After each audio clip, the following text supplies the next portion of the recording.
sisa. Setiap hari Rabu adalah hari yang sibuk bagi ibu. Ibu ada persekutuan setiap Rabu malam, sehingga ia harus membersihkan rumah lebih cepat. Terkadang ibu pun mempersiapkan makan malam lebih cepat.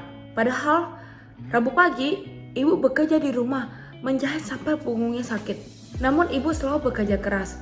Ia tetap membersihkan rumah, memasak untuk makan malam, dan akhirnya ketika hampir pergi ke persekutuan, ibu pun langsung memasukkan buku nyanyian ke dalam tasnya dan kemudian pergi ke persekutuan. Dan ketika kembali, aku sudah tidur. Dan ketika Kamis pagi, di meja ibu sudah menyediakan sepotong kue. Kemudian aku bertanya, "Ibu, ini kue dari mana?" Jawab ibu, "Nak, ini kue sisa dari persekutuan kemarin." Aku yang mendengarkan jawaban ibu menjadi kesal. Kue sisa lagi. Minggu depannya aku bertekad aku mau mengikuti ibu diam-diam persekutuan.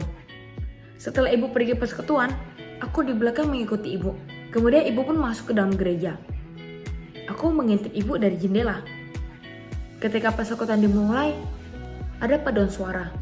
Aku bisa mendengarkan suara ibu yang sangat merdu di antara orang-orang di paduan suara tersebut.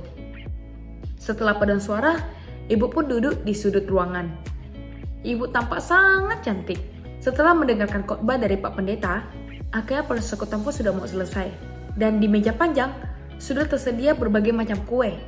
Aku yang tidak sabar untuk merasakan kue yang dibawa ibu setiap Kamis pagi, akhirnya mulai meneteskan air liur. Kemudian aku melihat bahwa ketika persekutuan selesai, ibu langsung cepat-cepat ke meja dan mengambil sepotong kue dan membungkusnya dengan rapi dan memasukkan ke dalam tas. Sepertinya ibu-ibu yang lain tidak melihat ibuku. Ibu pun segera mengambil kue tersebut dan langsung pulang ke rumah. Di situ aku tersadar, selama ini ibu bukan membawa kue sisa. Kue tersebut adalah kue yang seharusnya ibuku makan. Tapi ibuku berkorban, tidak memakan kue tersebut untuk diberikan kepadaku setiap Kamis pagi. Akhirnya keesokan harinya, aku pun memakan kue itu dengan sangat lahap.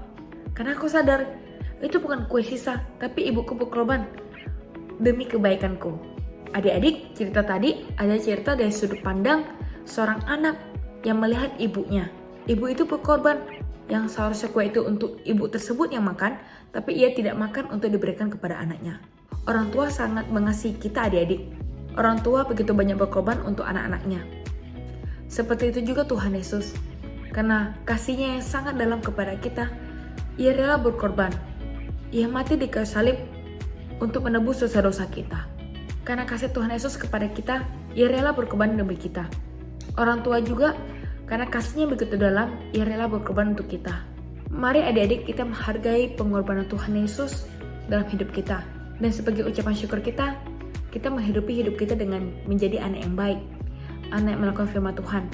Anak yang menghormati orang tua, belajar dengan baik, dan menjadi berkat dimanapun kita berada. Sehingga kemuliaan Tuhan terpancarkan melalui kehidupan kita. Demikianlah ilustrasi tentang sepotong kue sisa. Semoga ilustrasi ini adik-adik belajar hal yang penting ya. Sampai jumpa di ilustrasi selanjutnya. Bye-bye!